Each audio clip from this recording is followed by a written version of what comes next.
All right, what is going on, ladies and gentlemen?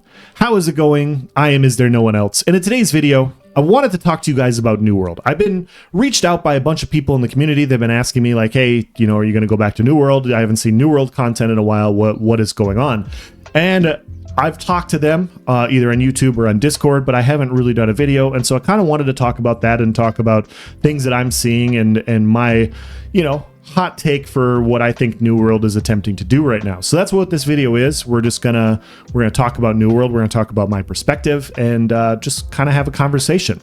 So let's dive into it. I stopped playing New World in mid-January, and the reason for it was I wasn't disinterested or bored or anything like that. It was just they had announced that Season 5 was around the corner, and for me with any game, when they announce new stuff, why play the old stuff when new stuff is coming, right?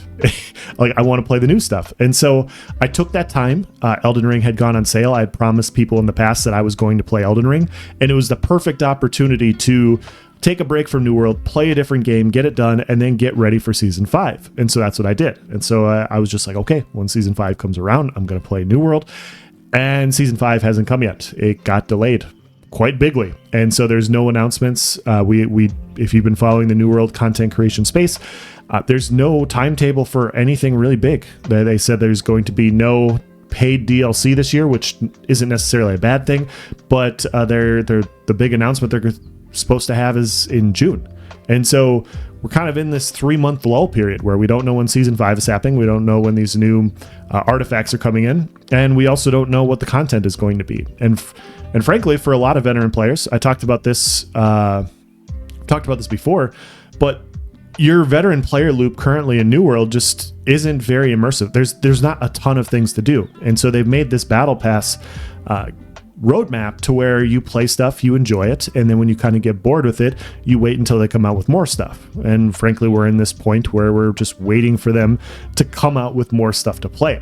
1 OPR and 2 arena maps is just, to me, it's just not super exciting. It's not something that's drawing my attention to come back to over playing other games right now. I want to see new content. I want more I want more content, and I want some player base to come back so I have people who I can PvP against. And so that's kind of where I'm at, and we're just kind of in this wait and see period. But this is nothing new.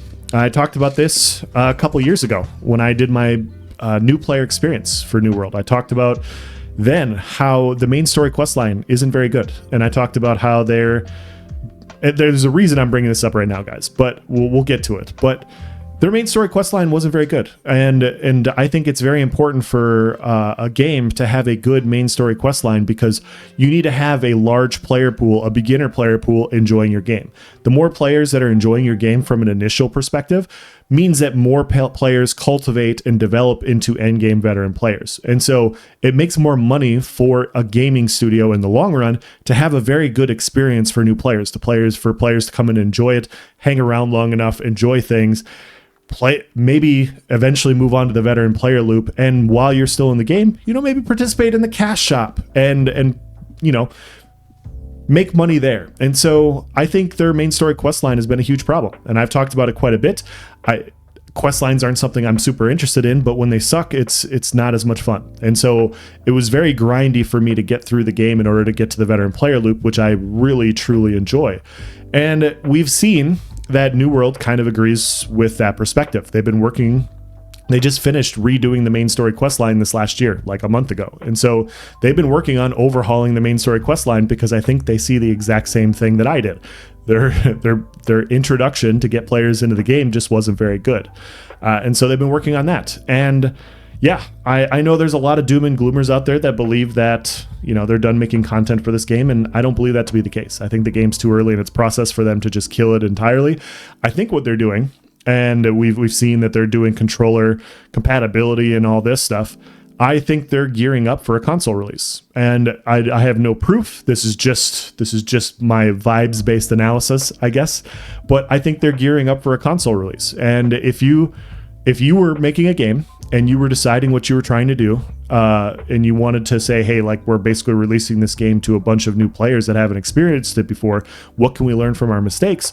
you would be doing, I think, what New World is doing right now. You want to make sure the game's not buggy for a console release. You want to make sure it's functioning well. You want to make sure the main story quest line is more immersive.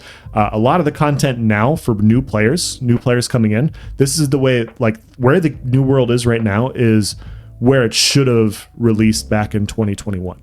In my opinion, with the amount of content that it currently has. And so that's basically, I think, how they're approaching it. They're approaching this as like, hey, we might release this game to a ton of new players.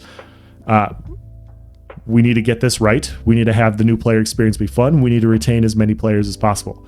And I think if they are doing this, if they are doing a console release for players, that there are a lot of people on console that would be very eager to try a new MMORPG. There's Black Desert Online and there's Elder Scrolls Online. And even if you like those games, there hasn't been any new MMORPG that's come to the console space in a while. And so I think New World with its skill integration would actually work quite well on console. I think it would work out quite well over there. I think they could get it to function well.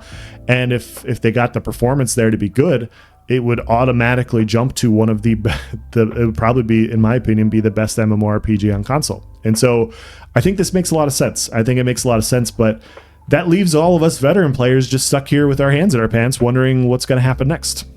Pause. But yeah, there's no content. There's no content coming, and it sucks. It sucks as a veteran player to kind of see that they're doing these other things. It makes sense from a business perspective, but yeah, they do a lot of good things. I think Amazon Gaming Studios does a lot of good things with respect to balance. I think they balance.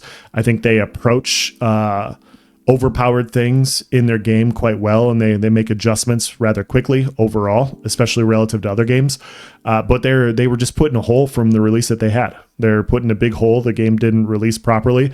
I think they had a lot of pressure from investors in order to get out and make money as quickly as possible, and it hurt them in the long run. And I think they're still reeling from that entire issue from 3 years ago, to a point to where now they can't cater to veteran players. They can't cater to players that enjoy their PvE experience or their PvP experience by coming out with new content. Now, it's easy for me to sit here and say, hey, like, make new OPR maps, make new arena maps. I don't really think it would be that hard to cut out pieces of the world that are already developed and turn it into a very quick arena or OPR map. But clearly they're occupied doing other things. I very well could be wrong. Maybe they are cutting ties to this game, and they're just slowly going to die down, and it's not going to exist anymore. I don't believe that to be the case, but we don't know. Regardless of whatever the reason is, my opinion doesn't change. I'm just sitting on standby, hoping that they come out with new content, hoping that they make more veteran stuff. But in the meantime, I'm not going to wait. I made that mistake playing other games, waiting around for them to make big changes and hoping for it. I'm not doing that with this game. I'm just going to move on to other stuff, and if they make those changes, then I'll come back. And so Elden Ring has my full attention right now. I've been playing a little bit of Helldivers on the side. I still have to finish Baldur's Gate 3. I haven't finished that yet. And I have Alpha 2 for Ashes of Creation coming out in a couple months. And so I have plenty of games to play. We're in a much better spot from a gaming perspective now than we were a few years ago. There's some fun games out there, and that's good. More fun games in the space means that other games actually have to come out with stuff. And so yeah, the ball's in New World's court to make fun and interesting content for their veteran players and new players alike, and they have to do so, or it's going to fall to the wayside to other better games. And I think that's the way the gaming space should be. So I'm going to end this video here. If you guys have any questions or comments, please provide in the section below.